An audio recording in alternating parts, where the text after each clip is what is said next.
They have no idea what we're going to do to their podcast. They have no idea where we're taking this. It's going to go down some dark, dark tunnels. Just kidding. But are we?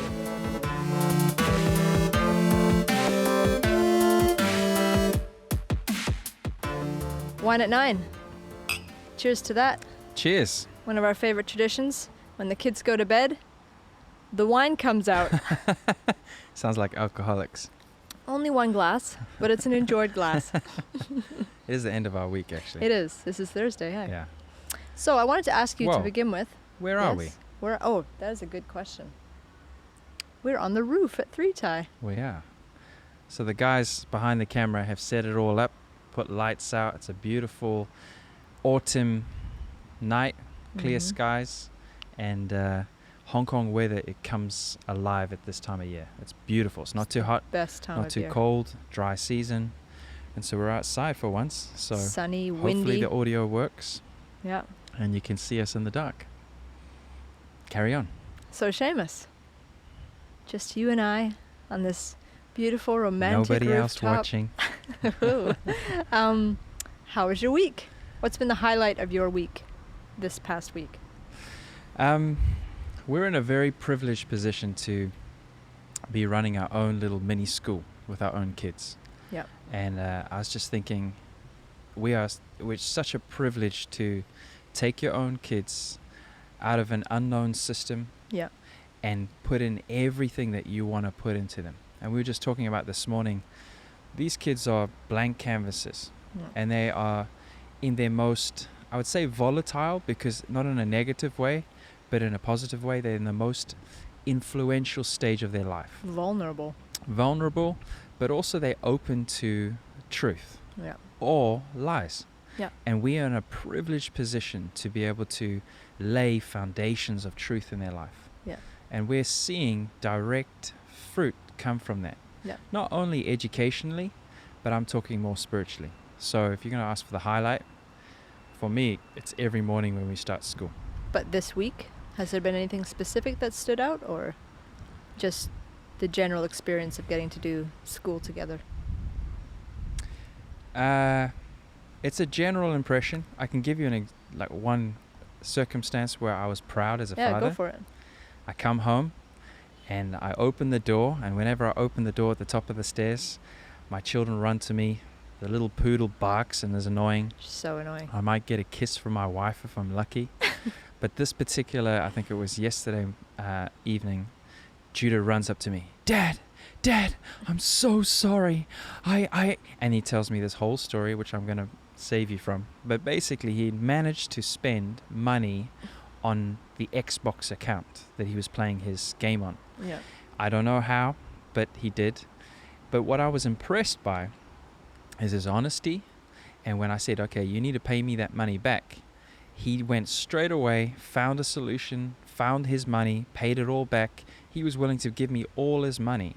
And for me, that's a proud moment, because I don't think it's a direct consequence of what we've done, but I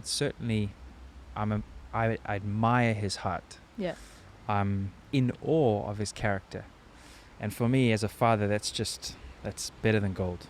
So Yeah. Recently, I keep watching him like from a short distance, and I just go, wow.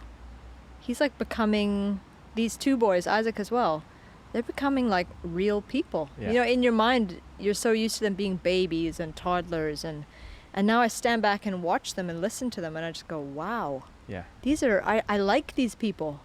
These Yes. are cool people. Yes. And they're not just cool people, they're like, for a short time, there are people. Yes. You know?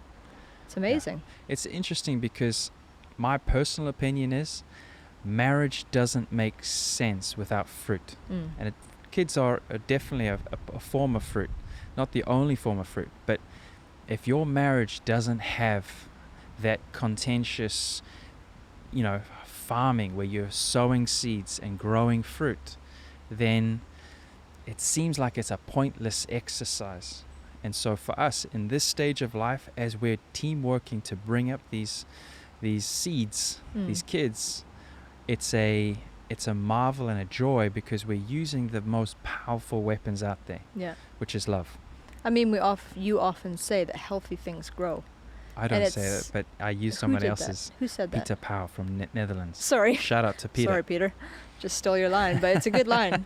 But it's true. Healthy things grow, and it's always like a very simple marker of health. Yeah. Is it growing? Yeah. And I'm sure there are marriages out there that they invest themselves into things that are growing, and thus it's a fruitful pursuit and a fruitful union that they have together. But when it comes to kids, it's like, well, it's a natural process that you would go from 2 and become 3 and become 4. You know, a fruit does it, Yes. trees do it, and it's all, nature does that. Yeah. It's a natural We've thing. definitely been in a stage of our parenting where we've cried out to God because we look at the fruit and it's alarming, right?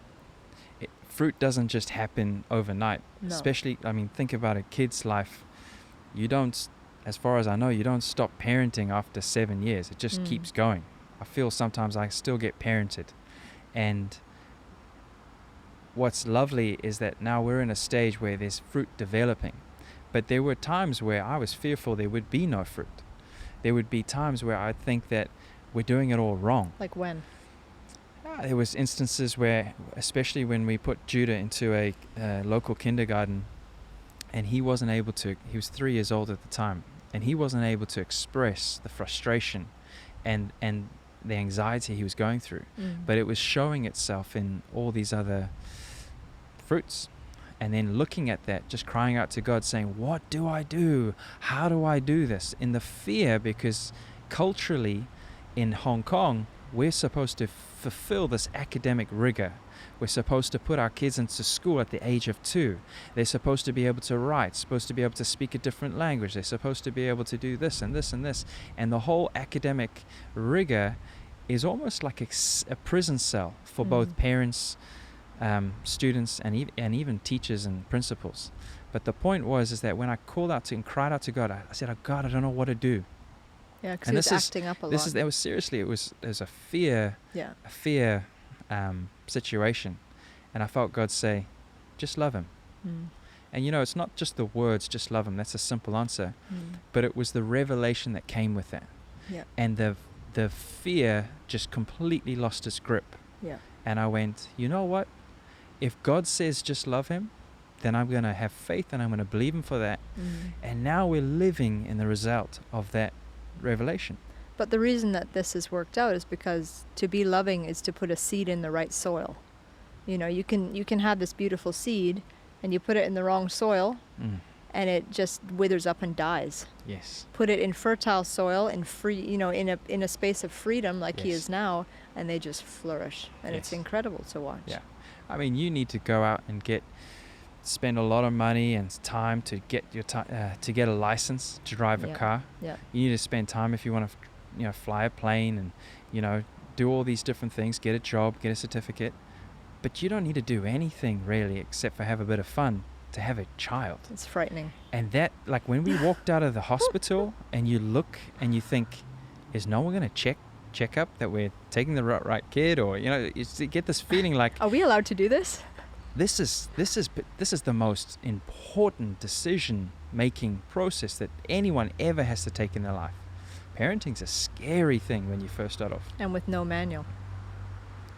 Yeah, there are some. Not for your individual child. There's not a manual. Do you think there is? I think you and I were absolutely given a great foundation. Yeah. Of marriage, and we had great parents.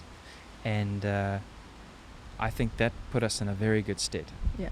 We were pointed in the right direction. Yeah, and we were in the process of learning to trust God. I think that's, for me, I'm not overly clever, so I really rely on that inner direction. And, I was listening to Sean and Bonnie's podcast. Yeah.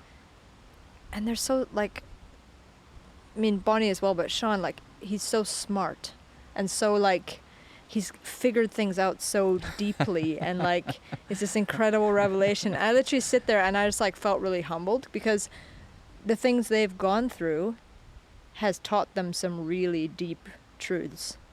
And I know it's been really hard, and that it's that struggle that really brings out the gold.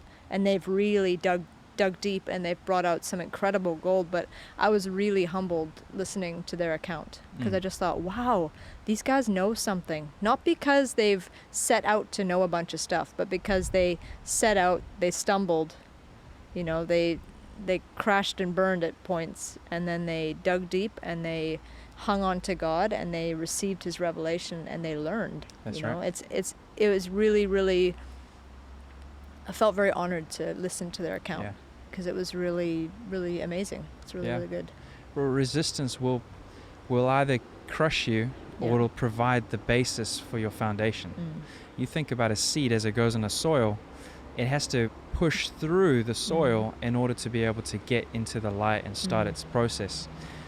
If the soil is light and easy, the weaker the resistance is, that soil is not going to be able to hold the tree as it grows. Yeah. It's just going to fall over. So you got to actually push through. And I think in our marriage, we probably spent the first 5 years very low resistance. Oh, very low. We just had fun. And I remember we only had one fight in our first year of marriage. And I thought that was a success. I thought, this is good. Yeah. I'm glad we're not fighting. And Yeah. to be fair, if we're going to compare ourselves to Sean and Bonnie, we are a lot more agreeable Yeah. than those two. I think that's fair to Which say. is a strength and a weakness. Yes, it is.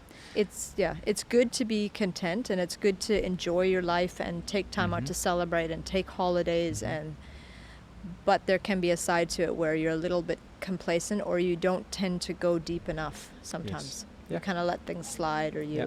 and that's when listening to their podcast, that kind of came through, as in I just thought, like, wow, definitely in areas we've coasted at times, and at times we haven't pushed each other hard enough until more recently.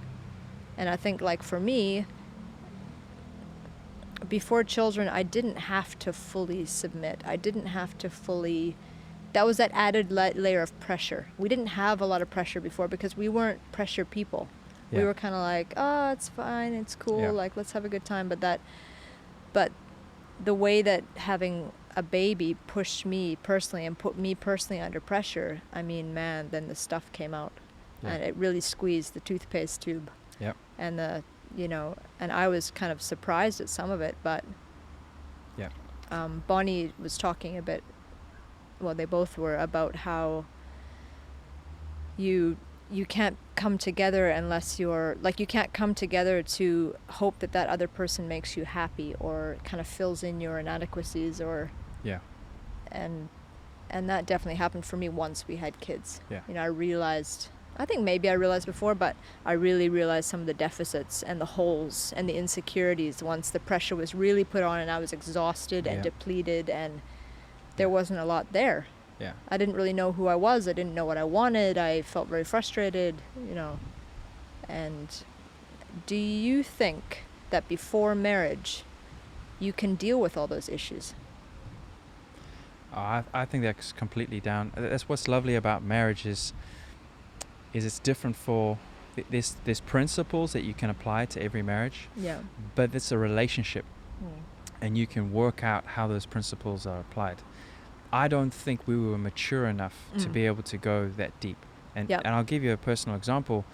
I didn't want to tackle you. Yep. Because I could take a hit. If you wanted to be selfish, or if you wanted to do something that I thought I didn't agree with, Yeah. I wouldn't pick up my leadership, mantle and lead, because I thought, you know what? It's okay. I can personally take the hit. Yeah. If she wants to do that, it's fine. But as soon as those little beautiful beasts arrived, those babies, then I started looking at a completely different lens. Yeah. And it was only when I became a father I thought, how dare we rob these beautiful white canvases of what they should have modeled Yeah. in front of them, Yeah. and what they should have fully. And then not only you, but I challenged myself, I can't be this way. I can't do what selfishly I want to do. Yeah. And you just fall over yourself sacrificing. But then you start facing each other, because now I'm not fighting you because I'm angry with you. See, my purpose for fighting you is because I want the best for our kids. So essentially we had to work on our marriage not for selfish gain. And I think that's what's so pure about what a marriage could be, Mm. is that you are only given one other person really in your life who's going to get that close to your heart. Yeah. You only get one of those people, and they Hopefully. well, yeah, hopefully. I mean, some people make. well, in a things- marriage, you're hopefully married to one person at a time. I mean, yeah. I mean, some people get divorced and then they make the next one But work. that and- person I rely on to be able to speak into my life, and vice versa. I should have access. That's a process. Mm. I don't think we were mature enough at the beginning of our marriage to do that. Because I was thinking about this, like, because Bonnie mentioned this in their podcast, like, deal with your issues before you get married. And I thought to myself, I was in no place to deal with my issues before I got married. I didn't even know I really had issues. And to be honest, like you said, I don't think I was mature. I was 21. You were a little older. You were always a bit 24. more mature than I was Thank you. in some ways. Still am. Yeah. But I was like, I didn't even hardly know who I was. I just left home. Mm. So, like, I really wasn't mature enough. Like, I needed that journey to work stuff out. Yeah. Well, I got you And- young because I didn't want you to have a world Yeah. view. I wanted you to have no opinion, no education. It's just easier to A keep under submissive control. little angel. Yeah. Yeah. And the only reason why I really married you is because I heard that your dad was a doctor. Mm.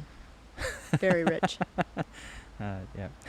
But yeah, but it's interesting, like, because she said that a couple times, like, deal with your issues before. And I think maybe people that get married later, they're Mm. mature enough and they have enough insight to be like, okay, this issue's come up and I can at least, like, learn some tools.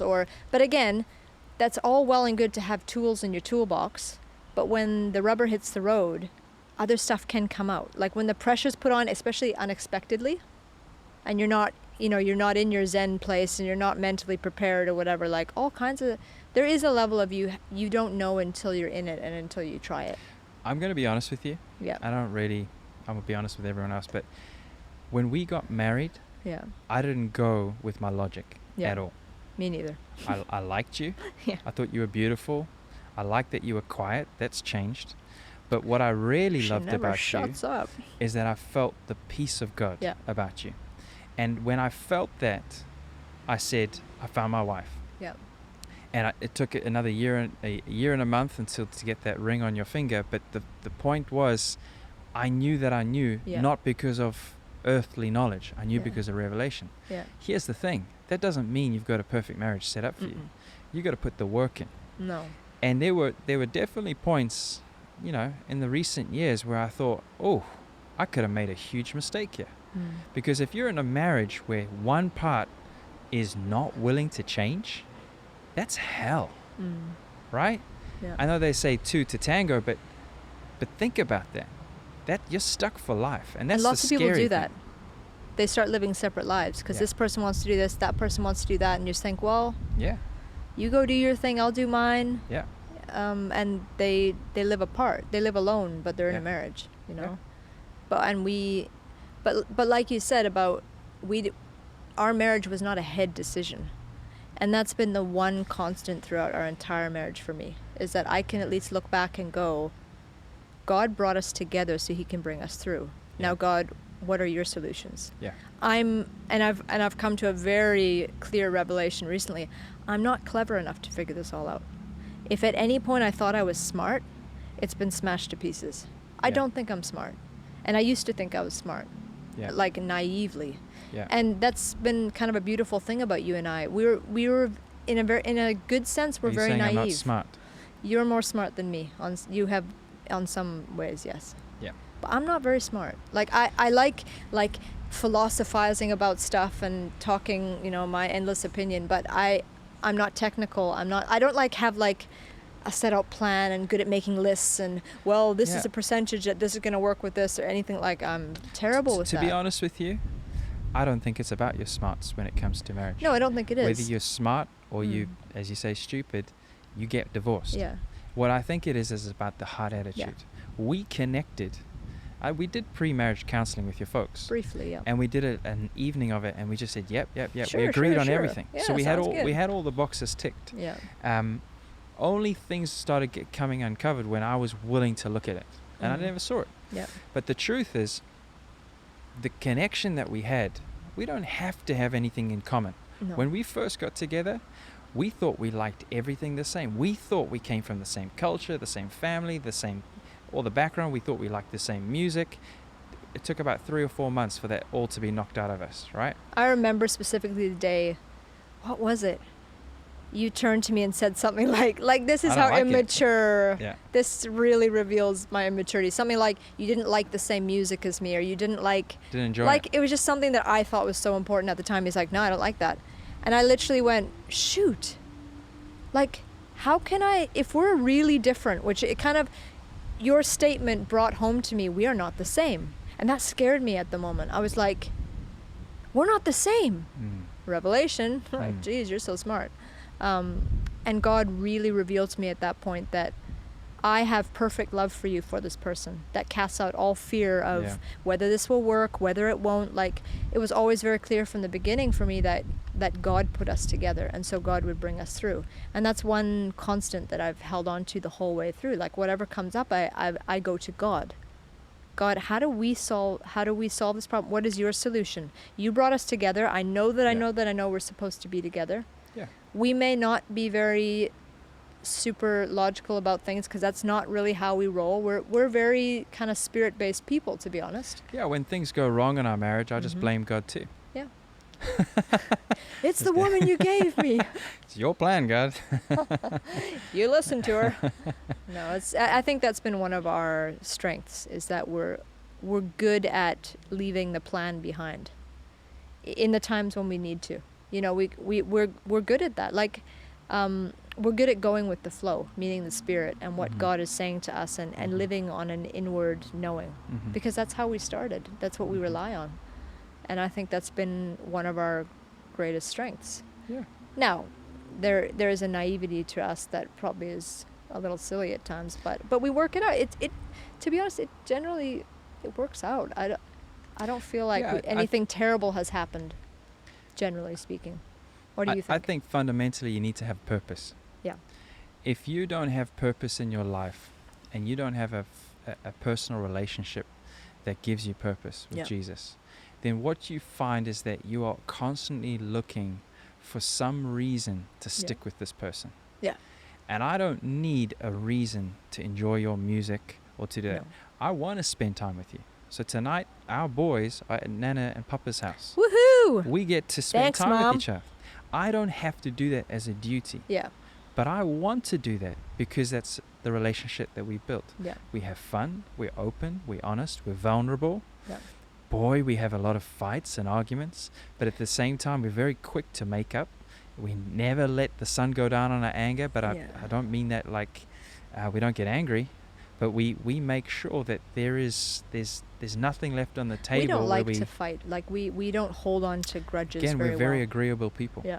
And that can be a good thing, but it can also be a weakness.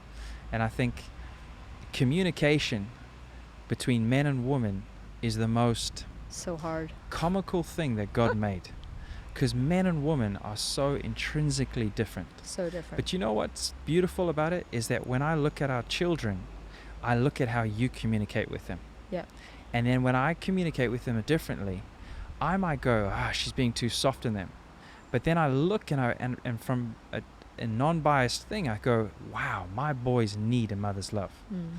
And we know people who are single parents, they struggle because they don't have that other partner to invest. They're missing. And so we can as a selfish thing go, oh, marriage is so hard. But if you actually look at the puzzle that God put together, it'd be a crying shame to have one set, either masculine or feminine. Yeah. He's made it as a symbol of our a connection, the bride of Christ and Christ. Yeah, because in the Bible, God has feminine and masculine traits. It's like a perfect. It's a picture also of the traits of God. So when we come together, we're resonating the pattern, and I can't in one way go, well, she's doing it wrong, unless you're actually doing it wrong. But what I can say is, man, we need this. We need this part. There's things that you do that I really don't want to do. Yeah. And there's ways that we both tackle a situation that are both valid. And that for me is, marriage only made sense from an unselfish point of view when we had kids. Yeah. Because then it goes, you know what?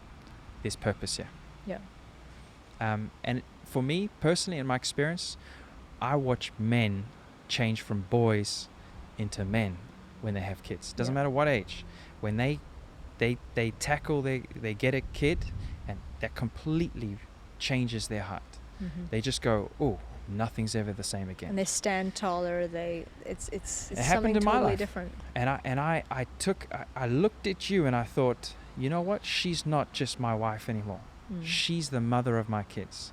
I'll tell you what, there's no other temptation or thing out there that can compete with you now, because you paid a price and sacrificed physically, and every day that's made our romance go to another level. I hope you say that about me as being a father. Definitely. Yes. We've shared some really, like, talking about being kind of that we move at our best on a spirit level. We've shared some very, I mean, I think of Isaac's birth. Isaac's birth was so special. Ooh. And that was such a spirit-led situation. You know, we had this... Tell the audience what that was. So we had, I think we mentioned in a previous video about Judah's birth and how it wasn't what we expected. It was a disappointment in the realm of expectations. Can I give a summary, quick one? Yeah. So Judah, our firstborn, was born and in the hospital. Everything that we had done on our little birth plan, and we went and sat with the doctor, and they said, yes, you can do this. Yes, we can turn the lights on. Yes, she can move. Yes, we won't do an epidural. Yes, we'll do a natural birth. Yes. So we're like, this is going to be amazing. As noobs, we walked into the hospital.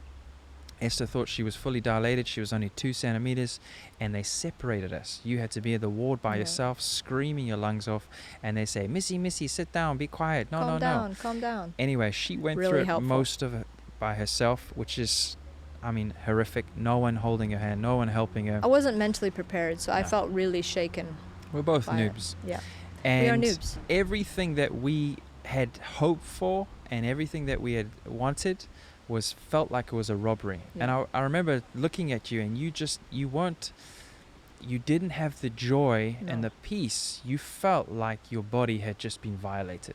I felt very that the inward disappointment and trauma translated even more, even into the physical. Yeah. I'm giving coming... an overview. Can I finish? Yeah, sorry. Keep going. So the second one comes along, and we said, we're going to do it all differently. Yeah. This time, we're going to have exactly what we wanted. So we had a plan A, which was a home birth, and we had a plan B, which was call the ambulance. But let's stop for a second.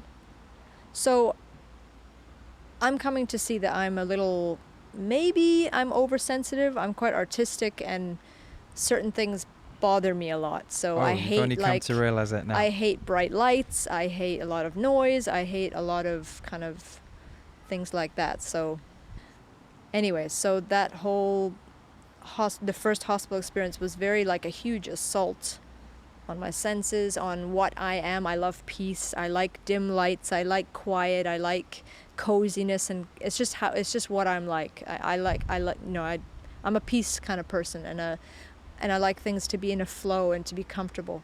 And so the whole experience was a big assault for me, and I felt very violated, but I didn't really understand why. And now looking back, I understand. Yeah. So the second time round, Shall I give we a were summary? like, can I talk about it? Because it was I had the baby. Can I talk about it? All right. I'll let you in a moment, all right? I was going to give the context, and then you Yes. can flesh it out. Okay, all right. You give So the context. second time round, we said, and this was Esther because it was her decision. She said, I want to do a home birth. Yeah. And so she did all the research. She watched tons of these videos. Pretty much every evening you hear some woman crying out in pain, and then you'd be like, I what's saw she it watching? all. And there's you just don't want to look at the screen. It's disgusting. Come, not Seamus, come watch disgusting, this. it's This is natural. nice. I'm like, I don't want to see another woman's. Anyway, point is, we went for plan A, and we got plan A and much more. It ended up with a red rainstorm in Hong Kong. That means you can't move. And as it showered down and stopped all traffic, Isaac was born 5:25 in the morning. And it was this most holy moment where everything that we felt we lost with Judah and his birth, we feel like we redeemed it, and we got back through Isaac. And Isaac means laughter. Yeah. And so as we look at it from what we had as a total experience, we can laugh at those things and go, wow, God's good. We got total revenge on that Yeah. first. Baby was fine. Yeah. Mother wasn't a zombie. She was able to walk. Paramedic was amazed. Yeah. He's now the swimming instructor for the boys. Yeah. And just incredible gift Yeah. of redemption. I think like getting back to that whole us, we're at our best kind of in the flow of spirit on a spirit level. I knew very much from my research and what I'd read the first time around that this is supposed to be, and this can be a good experience. And this can be a very fulfilling experience. So when the first time felt like a controlled experience and not a fulfilling experience, I felt very disappointed. And I was like, but I'm not gonna, just because my expectation has been disappointed doesn't mean that I can't try to expect that again. So the second time round, I mean, I hunkered down. To the point where, and in Hong Kong, this isn't a normal thing. People hardly do home births. It's illegal. Well, it's not illegal, but to get an international midwife is very expensive, and you have to have the perfect access to your house. There's so many requirements. And to do it on your own, I mean, people do it, but most people call it an accident, and it's pretty much non-existent. So to opt out of the system completely is totally not logical in most people's minds. It's actually not even a consideration. That's like what happens in a worst case scenario. But in my spirit, I just knew that I knew, and I did the research and I bolstered my mind, and I just knew on a spirit level, you are made for a fulfilling birth experience, and you are not made to do this in fear. You know, perfect love casts out fear. We're supposed to be walking and living in love that takes out all fear. Yeah. And so I just knew, like, there is something different. Other people have done this. We can do it. And we just followed our peace. You know, I think that's like that's one of our strengths. It wasn't just your peace. Yeah. Because if I had an anxiety about it, if I had any check with it, that wouldn't have happened. But I knew when I saw your eyes and I saw it and I could see, I knew this is what God wants. This is what we should do. Yeah. We got some backlash. We got some people who were saying you shouldn't have done that. It was irresponsible. How dare you? Da da da da. But you don't go by the logic. No. We're doing home education. We've got tons of parents and people going, oh, I wouldn't do that. That's a bit scary. That's a dangerous. Coronavirus hits. All of them are stuck at home trying to teach their own kids, thinking, oh, this is a nightmare. We're already teaching our kids in the way that we want. We're not having to use the system, and we're getting better results. Love that. Using your academic smarts is not always the best thing. It's overrated. I mean, there's a place for it, but it's God says He uses the foolish of the world to shame the wise. Hey, I'm ready to be foolish. Hey, Seamus. Hey. I think revelation is undervalued. Huge. Revelation is a higher grade of the wisdom of the world. It's much, much better. Oh, yeah. I mean, every time I've cried out to God, God has given me solutions that I could have never figured. I doubt I would have figured out on my own. Yeah. It's literally a spirit knowing, do that, go here, don't do that. Question. Yeah. You ever done that in our marriage where you've looked at me and gone, oh boy, I don't know how to tackle this issue? You ever cried out to God for that in our marriage? Not really. I mean, there was a case recently involving money and investment where if I cared more about money, that could have bothered me. Yeah. But to be honest, it's a funny thing. Sometimes when disaster hits, I actually feel my best in a weird way. This is weird. I don't mean like somebody falls down and gets cut, or I mean like when something that's like I know is too big for me or is beyond me or outside of me. I sometimes actually strangely feel really good at that point because I know this is an exciting chance for God to step in and do something. That's right. And I love it. It's kind of sounds twisted, but in a weird way I love it.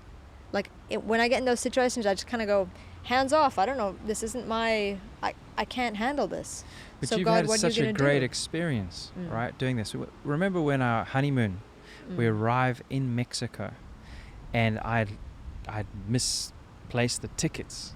And if you know anything about getting to Mexico, and you don't have your tickets to your hotel, you're pretty much stranded. We had British pounds, 5,000 British pounds. Yeah, that's all I had. No one was willing to swap the pounds for dollars or Mexico pesos. And basically Esther sat on a suitcase, and I'm freaking out, just praying in tongues, thinking, God help us. I And just Esther went, went, la, la, la, la. all right, I'm out. And just Yeah. sat on the thing, but you weren't stubborn or rude or upset. You just went, God, deal with this. And I just knew I wasn't going to bring anything to the table at that point. yeah, I was like, this is beyond me. And if he has brought us into this mess and he trusts God, and I'd seen the train ticket incident and stuff had happened before we this, had a right? few incidents I'd before seen marriage. a couple things where Seamus just has this uncanny way of slipping out of bad situations. Like, God likes Seamus. God, The Irish say that you land your bum in the butter. and Seamus is Soft like landing. that all the way through, honestly. So I'd seen that, so I just went, Yeah. you know what, I'm out. Yeah. You guys figure this out. You two figure this out. Well, we ended up, I literally met a guy called Angel working for Hertz Car Rental. And he let me use his computer. I managed to communicate with the Canadian travel advisor who shouldn't have been on duty on a Sunday afternoon. And then basically we were sent to the hotel. They said, if you can't get your credit card by tonight, details, then basically we're going to have to chuck you out with a whole big bill. And then my credit card was maxed out, so there was nothing we could do about that. And we're drinking. Remember, we're Why are you so drinking. responsible, Seamus? So This is our responsible. once in a lifetime first honeymoon, and it was just shambolic. And I was like, oh dear, we're drinking pina coladas, and Esther doesn't want to drink hers. This is not ours. It's not even ours yet. We I don't haven't even paid know if for we're it. staying. We go I was back so to the mad. reception place to go and book in, and they went, oh, good news, Mr. Whaley. We've travel received agent. your coupons for your booking, and we've upgraded you to a honeymoon suite because we've heard that Cha-ching. you've just got married. Yeah. So we end up with this beautiful honeymoon suite, So 5-star. It That itself was a miracle. amazing. Upgraded from a 3-star. Amazing. Anyway, God honors. Foolishness. He does. Well, You he know- covers you up our foolishness. You know, let's say that. now, since I've learned a little bit about this, I just start every day and I just go, God, I surrender. Yeah. Jesus, take the wheel. But seriously. Because I've just come to the place that's like, I acknowledge I'm not smart enough for this. And I acknowledge that you are. Mm. And I'm not here to figure this out and make a perfect plan. And I'm here to listen to you. And it is incredible the way the Holy Spirit directs me. Yeah. Like I've forcibly learned some skills along the way. I've meant like, you know, I got a meal plan. I got to learn how to kind of organize my day and prioritize things. But as those kind of minor skills have fallen into place, the Holy Spirit really directs me. It's incredible. I literally go, well, I haven't really, you know, I've got the resources, but I haven't planned dinner tonight. What should I make? And it just goes in my head. Flows. Yep. In my head, just boom, boom, boom, boom. Okay, Yeah. cool, simple. I don't stress about it. I sure used Yeah. to. Like, you, God's amazing. You were stunted with fear because as soon as you got into a place where you got overwhelmed, as you called it, Yeah.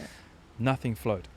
Oh, The it's damn awful. walls went up, and it was like you were in a cocoon of wrapped up in fear. But I don't really think it's even like foolishness or smarts. It's surrender. You see, you can be smart and still have Yeah. God letting your bum land in butter, and that to me it's just a form of faith. But God has helped me hugely because it's not even in this last year I've grown leaps and bounds in the area of surrender and learning to just go with the flow and not feel Did you anxious. just use the S word? Surrender. Oh, please don't. Please, not for our audience out there. Surrender. Oh, no. I thought you meant submission. That's another S word. But I mean, God has literally given me, because I was actually just doing research today. Since having kids, I've felt even a greater sense of anxiety and easily overwhelmed and just, like, to be honest, pretty much a basket case. Like, Seamus would come home at the end of the day and it's like, you don't know what you're going to meet. Because I was either depressed by the end of the day or just stressed out, or, you know, and I mean, there's, you know, having little kids and babies is exhausting. You're touched out, and I'm quite introverted. I like my space. I need time to process and think and create and all that kind of stuff. But recently, you know, I mean, it's been a couple of years since they've been babies, and I was still just struggling with, especially every month, I would just be a basket case. Like, I was just, and I just knew something was wrong. There is something wrong. I feel bad. I'm not enjoying my life. Like, this is not good enough. And I don't have as much excuse now. I'm not as tired. I'm not, it's kind of like excuses before in a sense. You're unnaturally exhausted. And so God gave me, yeah. As a husband, Mm-hmm. having to deal with that what I used to do is I used to make it my problem. Yeah. That you were in a tizzy, or that you were emotional, or and I would try and solve it. So I would spend literally hours trying to talk you through this rabbit hole spaghetti bowl full of thoughts and things. And I could never, as a man who lives in a box, who goes, pick up one box and that's one issue, I couldn't understand what on earth was what the problem was. So I would try and quantify and try and help you, like a man, figure out your problem, and I just never got anywhere. Yeah. And it would just be depressing. I would come in, high spirits, I'm a sanguine, happy-go-lucky, and I'd come away going, my word, I can't help her. I've married a and psycho. I was getting depressed. So you know what I heard that set me free? Joyce Meyer. Oh, she's awesome. She said, shout out to Joyce Meyer. hey, thanks Joyce for listening. Hey Joyce. She said that she would do this to her husband, and her husband said, I'm not responsible for your joy. Yeah. I'm not responsible for your peace, for your hope. You're responsible for that. Yeah. And Amen. so that made a huge difference because I just threw it back on you and said, deal with it yourself. Yeah. And I think that's where a lot of men fall short, is because they feel the burden of trying to carry their wife's emotions and hormones and difficulties. Like, just I can guide you and be a support and say, hey, you look lovely today. What are you saying? You look lovely. No. Like I can be a help, but I'm not your helper. No. Like, I just kept saying, speak to Jesus. Go to Jesus. If you need to talk to another female who can understand you, do that. But honestly, you're going to need to deal with your own hope and your own joy. Because at the beginning, let's be honest, you relied on me to make you happy. Yeah, oftentimes. And I had to give up that burden Yeah. in order for you to seek what you needed. Yeah. And Bonnie talked about a lot as well. Like, it's like you come home and suddenly your wife's in a bad mood and everything you do is a problem. Well, the truth is, who's got the problem? You didn't do anything wrong. That blaming, ugly reaction is a total reflection of the inner, what's going on the inside. They say it's like someone goes to the doctor and they keep saying, oh, doctor, hurts my knee, hurts my shoulder, hurts my nose, hurts my head. And the doctor figures out it's not the body part that's hurting, it's the broken finger. Yeah. And it's that was definitely an issue, because I would never be able to solve Esther's problems, because if I logically could solve it, it wasn't that then, it was something else. Yeah. And so there was this inner storm that you basically had to face. But after having kids, I was so anxious all the time and so chemically, like now looking back, I was very chemically unstable, that it was very hard for me to even get to the point of processing, because I was just like zizzing inwardly so much that you never get calm enough to actually look at it properly. All you want to do is escape. You literally want to run away from yourself. And I think that's where some women actually leave their families, because they get so down and so depressed and so whacked up. They literally run away because they're so overwhelmed, because there's so much rubbish going on inwardly that the external is just too much to handle. Yeah. And then you add kids to that and a husband and all this stuff. It's just like you just want to freak out and run away. That's right. And recently God gave me the tool of deep breathing, and that has calmed my mind and I was going to mention this before. Explain what deep breathing is. So specifically, the one I do is the Wim Hof breathing, which is kind of this repetitive deep breathing that triggers certain points in the brain that basically calms down your anxiety centers. Show us what deep breathing looks like. Oh dear. Look at those nostrils. Many times. Anyways, so I was looking at this today. So when a woman has a baby, the amygdala in her brain is this area in the brain that controls fight and flight and anxiety, and puts you, basically if something dangerous happens, it puts you on alert. and it helps you to respond to danger. So once a woman has a baby, that center in the brain grows. Wow. Because she, obviously it makes sense. Women get smarter. You're in charge. No. Oh, okay. Well, maybe they do. You're in charge of an infant. So that heightened sensitivity and that heightened alertness is very important. But it can also create a lot of kind of neurotic, obsessive, anxious thoughts. Shout out to first-time mums. Yeah, I mean, it can really wreak havoc on your body chemically because you're literally in this heightened, kind of like a stress state a lot of the time. You know, you can have trouble sleeping, you can have trouble just relaxing because you're just heightened. And on top of that, I'm quite introverted, so I like space on top of that. So I kind of felt really doubly quite anxious and worked up. And so when God gave me this tool, this Wim Hof breathing, I've been able to calm my brain hugely. And since then, and I just chemically feel better. I'm, like we said, like I like the lights low. Yeah, I'm quite a sensitive, kind of artsy fartsy person. I've only kind of really admitted that more recently. You're a real artist now, aren't you, Esther? Super artist. I'm so artist right now. Anyways, so I've needed that to just be able to calm my physical body enough to actually get to the root of like what's going on. So I mean, like we say, you deal with the root, not the fruit. So when somebody comes at you with this big emotional barrage or a bad attitude, and then they start blaming you, and there's a rotten root going on there. There's an issue. And I think through marriage, there's this process also of figuring out who am I, what's going on in me, and what do I need? You know, it's like this. I was really young when we got married, so I didn't know about dealing with issues. I didn't even know myself, and I didn't know how to be honest about what I needed, what I wanted, who I was. And I mean, that created a lot of emotional of the hours issues. You put me through all that torture. I know, but I didn't know. That's the beauty and the pain of the journey. Yeah. Is that you have to do it to get through it. You have to work it. Write that down. Tagline. Do it to get through it, people. You heard it here.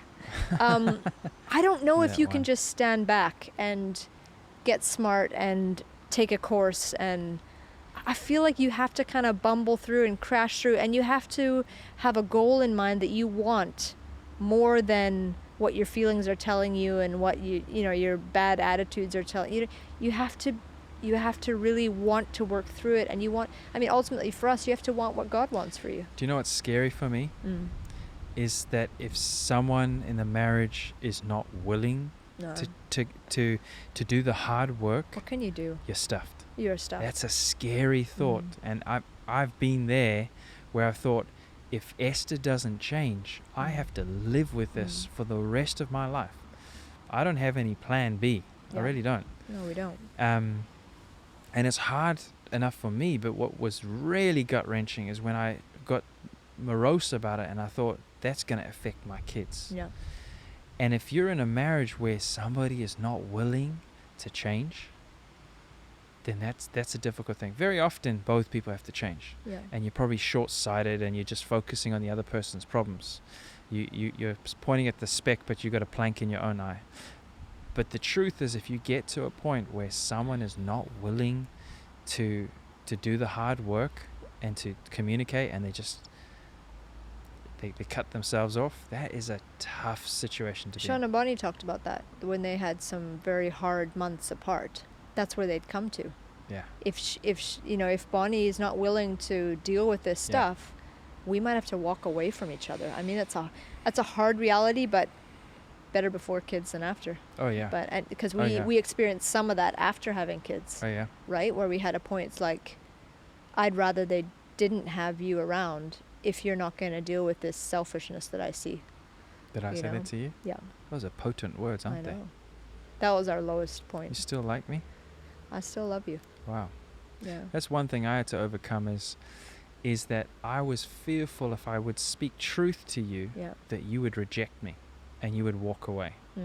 It's a strange fear, but the truth is, when I've had a few encounters and we had these fights, and I would speak truth, because now it wasn't fighting for me, I was fighting for the kids. Yeah. I started to realize Esther's got a very humble heart. She's very teachable. And actually, our relationship and our parenting and our marriage went to another level because we dealt with these limiters. Yeah. know, I was thinking about this today because you said like you were afraid to basically tell me the truth. And I realized I was doing the dishes at SKE. And Today? Yep. Oh. And I realized like I lacked criticism growing up. I had a wonderful father that would listen to me and encourage me. My parents were really, really Patient encouraging, as a saint. really patient, but they didn't criticize me. As in they didn't go, you're talking a load of rubbish. How do you know that? It would just be like, oh, that's an interesting, you know, like they were doing an awesome job. They did their very best and they did better than their parents. But I could have used a little more, hey, why are you talking rubbish? Yeah. Where did you hear that from? Yeah. How do you know that? Instead of like my beautiful elaborate opinion just being wonderful. And I don't blame them for that, but that kind of came to me today, like why do I have a hard time often receiving straight criticism? I initially get offended because I didn't have it growing You're up. married into the right family, my dear. But I You got want you, straight who is criticism? probably the best mixture of hard and soft. Oh, thank you, my dear. You are. Thank you. And God knew that. God knew that I couldn't handle just like full hard, but He gave me not kindness, but love, but with truth. Truth, you know, it's truth in love. We need the truth because that sets us free. That jolt of, I'm going the wrong direction, or I don't know anything, or I'm not as smart as I thought I was. Yeah. That's like quite devastating in the moment, but you have a choice in that moment for a quick turnaround or to self-sabotage, basically. Yeah. And I just realized, like, that's why it's been hard. Because, you see, in my predicament, because you're so teachable and I wouldn't, not all the time humble, but when you're teachable, I'm working on it. You, I don't have to fight you. Yeah. I know with Sean and Bonnie, they have power struggles, to say the least. And that is not as much now. It might not look like love, but actually it's the most loving thing to do is to pick up leadership. In our modern culture, men are told you cannot lead. Oh, equality. The truth is, my experience, women want leaders. In fact, they are attracted to leaders because when it comes to having kids, guess what? You want someone out there who's going to fight for you. So the stronger the man is, the more able he is, the more he's able to speak truth to you, then you can trust him to be faithful and to provide. Also, like, if someone doesn't tell you the truth, how can you trust them?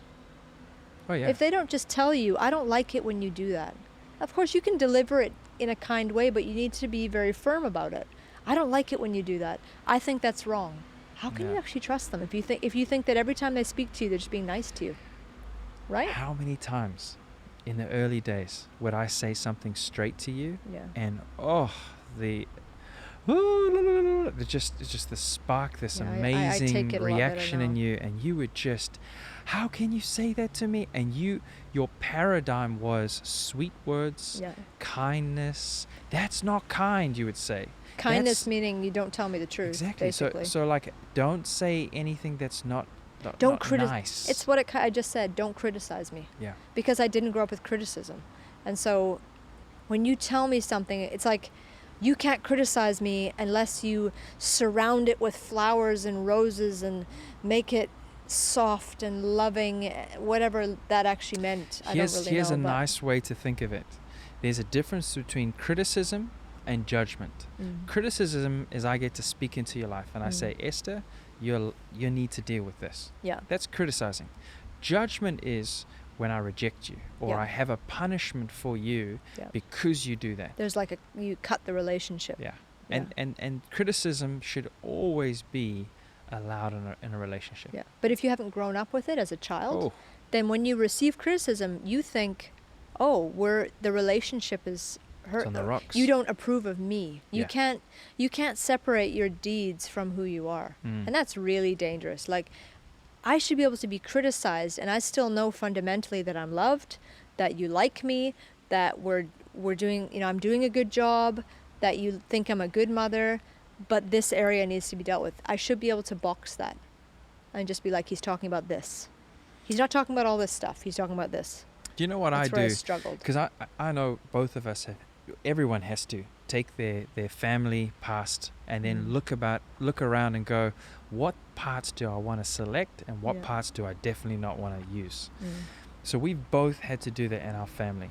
And then what's a privilege for me is to say, in that area, when we speak to our own kids, we can be a little bit, no, you need to do that. For example, Judah does a spelling test last 2 weeks ago, and he gets 3 out of 10, and he's in tears. If you know Judah, he's just distraught, drama, all this passion. And I said to him, you didn't work hard. You didn't do this. That's why. Well, today he did his next spelling test, got 7 out of 10, and boy, he was walking on, 7? No, 9. He got 9 out of 10. It was 9. He was walking Leonie around. was 7. And he had done a lot of work with Esther, and he had done a lot of practice, and I got the privilege to say to him, Judah, it's not because you're good, it's because you worked hard.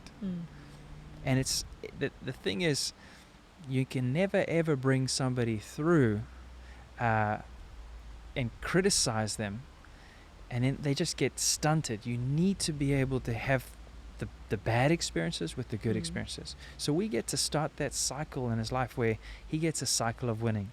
Esther, for years, you never knew what a cycle of winning looked like. When you get addicted to winning, that cycle is a healthy, positive cycle. You have an expectation that the next time you put your hand to that thing, you're going to be able to produce. Now, Esther's setting up a company, #Light Native. With a lot of help from my husband she on the back set end. up bank accounts. Now, for Esther, this is a huge thing. You might think this is not. She set up online banking. She set up PayPal. She set up credit cards. And this is all technical things she hasn't done for her whole life. In the last 4 months, you've been setting this all up. Not only that, but diligently, you are sharing your art. For an artist to be vulnerable with the world with their art, you've never been able to do that. But I'm finally in a secure enough place. Now, God's really every single day, you are producing a piece of art for Inktober. #Inktober. Go and have a look at Light Native and what Esther's producing. Light.native. Instagram. #. And I think you can get a healthy cycle of success where now, if I say to you, I need a piece of art done, before you'd be like, it's too much, I can't do it. And you spend so long. Now you're like, okay, cool. You're excited about the idea because you've got a cycle of winning. But I'm working that muscle as well. And when you start winning, you're like, I can actually do this because look, I did it. Look, I did it. Whereas in the past, I would get overwhelmed and the people around me weren't sure, again, how to criticize, but also how to push me. They would think that if I was emotionally unstable, we've pushed too far, So they would kind of like back off. Yeah. And like for Judah, who's also very kind of emotional and stuff, I often Judah. say to him, like, you can feel this way, but we're gonna push through. Yeah. We're gonna win. Because once you can see, like you said, once you start winning, you get addicted to that and you start going, I can do this. That's right. Not I think I can. That's right. Yeah. I think we're almost done. See, when it comes to marriage, what's nice about it is now it's teamwork. Yep. So the cycle of winning, which I feel can be any season, but the cycle of winning is both of us are benefiting. It's something that, parenting is the most selfless. It really is. It's the most selfless thing. You feed this thing, you bring it up, and then they leave you, right? And if they do well, it's your greatest honor. And if they do poorly, it's your biggest shame. It everything lies on this little soul. You only get to know that when you have your own. Yeah. Right? But when we get into that cycle of winning, now we're all winning. It's not our win. It's also their win too. But also they get to watch a winning model. Yeah. They get to go, look, I can win because look at mom, look at dad, they're winning. That's right. It's a that's healthy so important. circle. Like even if even if they get upset or they find something difficult, they push through, they win. Yeah. And they're excited about winning, and I can be excited too, and I can be confident because look what they can do. Yeah. What's awesome. One thing that hit me about parenting, and I know we just got a 7 and a 5-year-old, and we've got a lot more years to go. Yeah. Ken Livingston, great author. And he says, have a new kid by Friday. Great book. If you haven't read it, read that. Yeah, it's a cool book. And he talks about you've got three things. You've got attitude. Attitude in your kid you can affect straight away, and attitude will affect the altitude.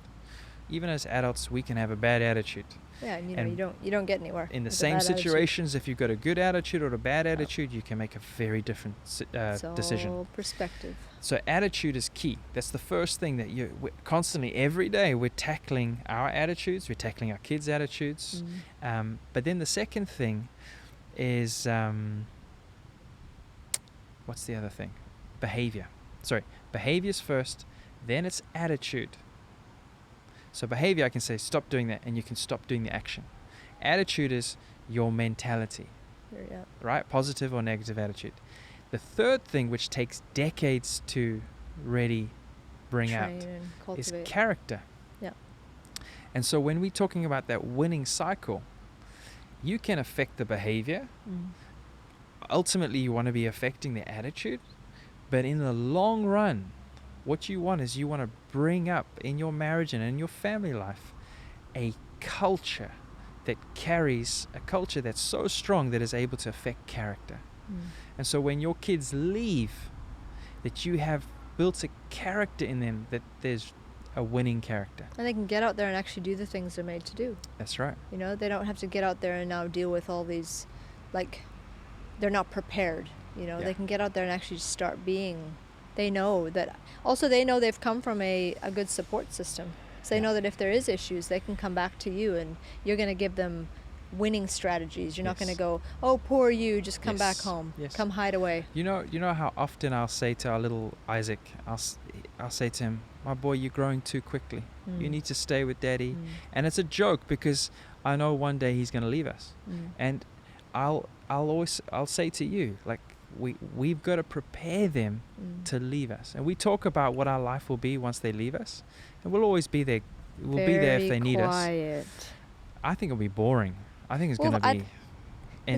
My hope is that by this you lose point, your entertainment. we have a lot of things that we're involved with and getting on with. That won't replace them, but I don't think we'll just be sitting around twiddling our thumbs. You never know. We might be as blessed as our parents are, that we all work together. You never know. Judah goes on and on about going to America, but who knows? He's going to buy us a house, and we're going to live next to all the YouTubers. But that thing, it needs to be part of your outlook, is that at one point they're going to leave. And everything you're doing, there's a time limit on that. Yeah.